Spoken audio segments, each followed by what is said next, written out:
Good morning. Hey, it's Jeffrey. And Elizabeth. What number Devo are we up to now, Elizabeth? 17, darling. That's a lot of devotion. It is. Today we are looking at hypocrisy, what causes it, and what can cure it. Would you like to read that? Then Jesus said to the crowds and to his disciples, "The teachers of the law and the Pharisees sit in Moses' seat, so you must be careful to do everything they tell you. But do not do what they do, for they do not practice what they preach. They tie up heavy, cumbersome loads and put them on other people's shoulders, but they themselves are not willing to lift a finger to move them. Everything they do is for people to see. They make their phylacteries wide and the tassels on their garments long. They love the place of honor at banquets and the most important seats in the synagogues. They love to be greeted with respect in the marketplaces and to be called rabbi by others." Now, take note of verse 4. It says they tie up heavy, cumbersome loads. And you may want to read all of Matthew 23 after this devotion. Now, traditionally, a hypocrite is someone who wears a mask to hide a deep-seated fear of failure. And Jesus unpacked that idea, and he said that basically it's all about appearance. There is the use of excessive symbols of righteousness.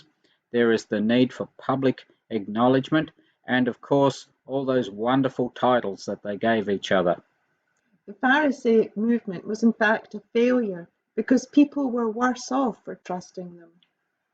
Now, Jesus compared himself to the hypocrites, and there are 7 differences between them. The first, of course, is that a hypocrite is somebody who rejects the grace of God and teaches other people by their example to reject the grace of God, and therefore they do not enter into the kingdom of heaven. Jesus, on the other hand, offers salvation, and he will bless us for generations to come.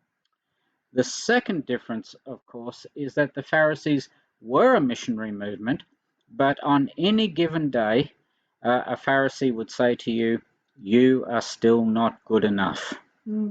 Jesus was sent directly by God to make us to be the sons and daughters of the living God. That's a big difference. It is. Difference number 3, of course, is that a Pharisee had worked out a system of oaths so that he never had to keep his promise. Really? Jesus, on the other hand, was completely trustworthy.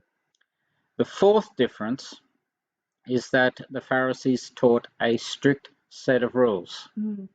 Jesus, to us, is more an example of justice, of mercy, and complete faithfulness to God alone.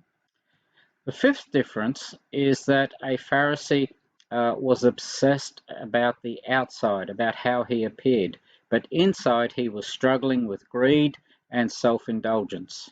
To Jesus, integrity was the most important, and he was filled with loving kindness. The sixth difference is that Pharisees were obsessed with what people thought of them, and they measured themselves by whether or not people liked them or approved of them, but they were constantly filled with despair. Jesus cared only about what God thought of him, and he was filled with the Holy Spirit. The final difference is that the Pharisees took ownership of the past, and so that everything that happened in the past had brought them to this place where they were an example of what you should be. Jesus shows us and guarantees us a future.